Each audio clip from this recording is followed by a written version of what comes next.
Here is a 2024 Lexus RX 350h Premium Plus in Matador Red with leather interior. When you're thinking RX, last year we got a refresh. This year you get a 450h plug-in hybrid that gets 35 miles all-electric range and over 300 horsepower. So when you're thinking, do you have options? You do. And you have performance variant like the 500h that gets a 0 to 60 around 6 seconds. I'm Anthony from Hawkeye Rides, and the refresh made it look a lot more futuristic with a enlarged grille that is the same as the TX, just downsized. So if you don't want to go to a third row variant, this is something that's going to sip fuel, or you can still get a performance variant underneath it. The headlamp assembly comes standard with a bi-LED headlight, daytime running, and LED fog lights. You can option auto leveling triple beam headlights to make it look a little bit more luxurious with the signature L for the daytime runnings. Underneath the hood is going to be a little bit more of a sleeper, but it's a hybrid. So you're expecting to have the 2.5 liter inline 4-cylinder with 246 horsepower and 233 pound-feet of torque paired to a eCVT transmission. Achieving 37 mpgs for the city, 34 mpgs for the highway, reaching 60 at 7.4 seconds, and a top speed at 124 miles per hour. So you can still get there fast and eco-friendly because of the mpgs. We have the standard 19-inch 5-spoke alloy wheels. You can option a 21-inch 20-spoke alloy wheels. There's a 20-spoke? That's crazy. A 21-inch 20-spoke alloy wheels. Now, if you're comparing this against rivals like Volvo XC60, that's going to tow just a few more pounds. This is just under 3,500 pounds of towing, but you're going to be getting better MPGs here in that butter smooth ride because of the independent McPherson strut front suspension and the multi-link rear suspension setup. Going against the Infiniti Q50, they don't make a hybrid, and that's going to be a VC turbocharged engine, so it'll be a little bit quicker in the 0 to 60s with towing and payload. This is going to tick the box. Going against BMW, that's a Mercedes, but you know the price is going to be a lot more. So now when you're thinking about competitors, Lexus puts itself at a different level. LED taillights, the lower is going to be a little bit more simplified. Reverse sensors and a reverse camera with an optional digital rear view camera, which we have, optional 360-degree reverse camera. One thing about Lexus is you can still option features. Power liftgate going into 29.6 cubic feet of storage. It does sit up a little bit, and you have the scuff pads right here. 12-volt charger underneath the floor. Gets the spare tire. Bag holders on the sides. You can split fold the rear bench in the back. At a 40-60 split, increasing cargo to 46.2 cubic feet. We need to go inside, start it up, so you can hear that exhaust note.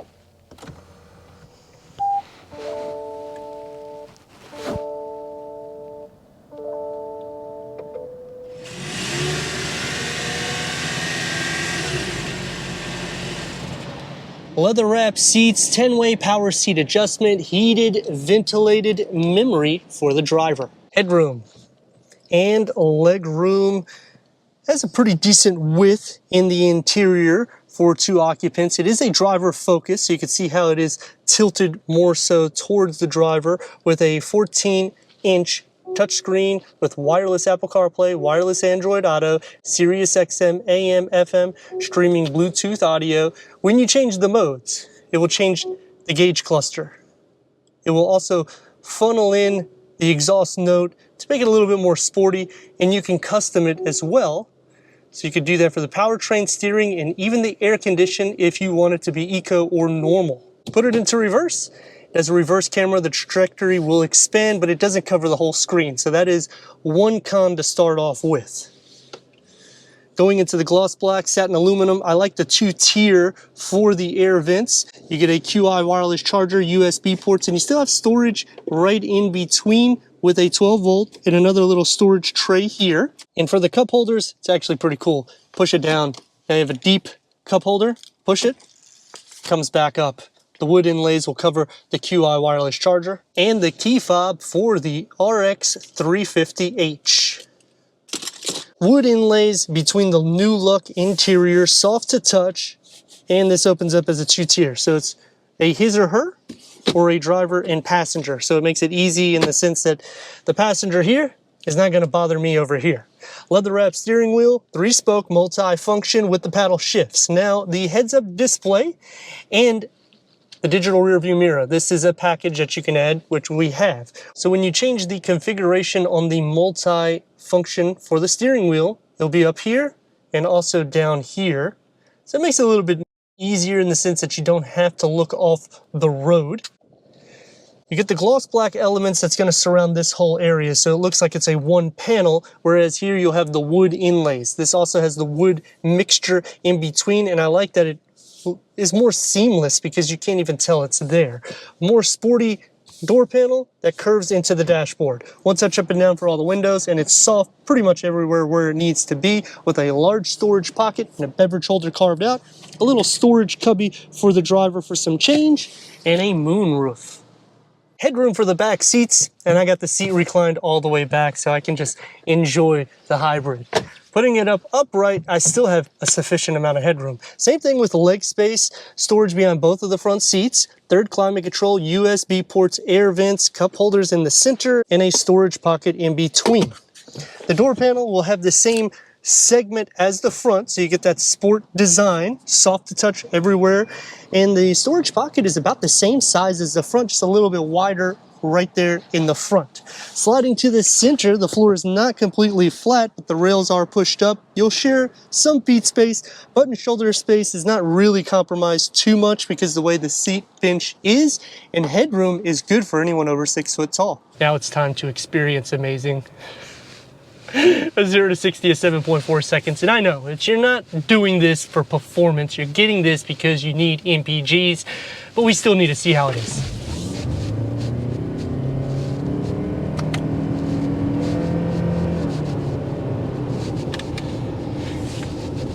I mean, it moves pretty much like any vehicle, just it's butter smooth. That's the key point when you're going Lexus. It's going to roll all over the place, so don't think this is a dynamic vehicle. We don't have any F-Sport handling package, and even having that, because I've tested the 500, it still has a bit of a body roll, but I like that they're going into more of a youthful drive in the sense of getting quick 0 to 60s and a lot of power out of that variant, because most of the time when you tick the box for an RX, it's not as youthful. It feels a little bit more grown up. And then that's actually going to take me to some pros and cons right off the bat. Starting with the pros, you know, the butter smooth ride, the sound deadening is quiet, a long journey, you're getting great MPGs. Touchscreen, it's big enough. I don't like that everything is derived through it. You will have to pay for some subscriptions, try to say that fast. And I guess the big con with the tech is it's still at 4G, and this was refreshed last year.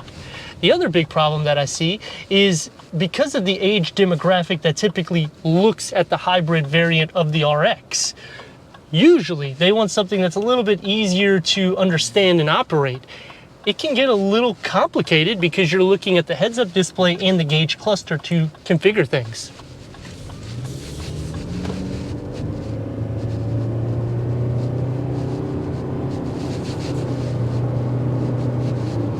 I mean, you see, I'm passing a BMW X1. That's how fast this is. Just kidding. We're going to put it into normal. Now, what that's going to do is pretty much exit the exhaust note. You're going to have more of that hybrid drive, so you're not going to hear the engine as much. It's still going to be comfortable and composed. Plus, we have lane keep assist and adaptive cruise control, where you can let the vehicle drive for you, more or less, not being engaged for about 0.2 to 0.3 miles. So it's pretty much spot on with everybody in its class. As for rivals, the Volvo XC60, the B5 is sufficient. The B6 is going to be more performance driven. You're going to have a little bit more cargo there, and the towing, like I said, on the exterior is actually better. As for Infiniti, Acura, they don't make a hybrid variant, so even comparing that against this, you're not getting the MPGs. They may be a little bit faster and more sporty, but that's not what we're looking for when we're going hybrid. We're looking to save all around and longevity, which is what Lexus is known for. The brakes, they're also regenerative, and you can stop on a dime. Plus, you get that futuristic sound whenever you're coming to a stop. Turn radius at more or less a stop point is pretty tight. I would say right about lane and a half. This is in normal.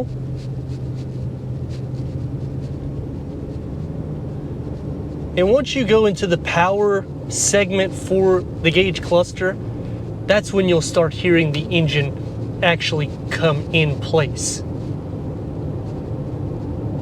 But optioning this with a 19-inch or 21-inch wheel, it's still going to be a butter smooth drive. With none of the competition has that smoothness. The Volvo XC60 will also be a little bit better with the lane keep assist and the adaptive cruise control. I do reels, so you can check it out on Facebook, Instagram, TikTok. I just put them all over the place, in which I do different comparisons of those features working. I like that Lexus goes the next level with the 450h plug-in, because you're getting 35-mile all-electric range for that plug-in variant. So it's something to entertain if you're wanting to spend a few more dollars basically and get something that gets a lot more MPGs plus all electric range. But let me know your thoughts in the comments, and if you're new to the channel, consider subscribing. Check out the next video, merchandise, website, and Instagram. Leave a comment and a like, and I'd like to thank Lexus of Wesley Chapel for giving us this 2024 Lexus RX 350h Premium for our car review.